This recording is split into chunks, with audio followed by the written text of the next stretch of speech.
भीमाची कमाई हे गाणं कधी ऐकले का?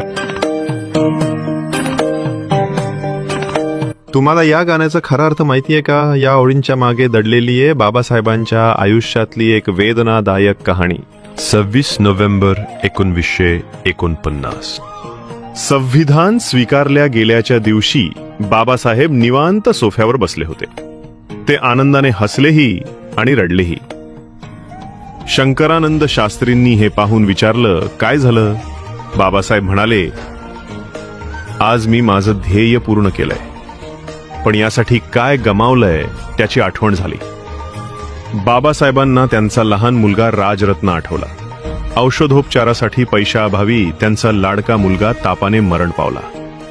अंतविधीकरिता नवीन कपडे घेण्या इतकाही पैसा घरात नव्हता आणि अखेर माता रमाईनी आपल्या साडीतून फाडलेल्या पदरामध्येच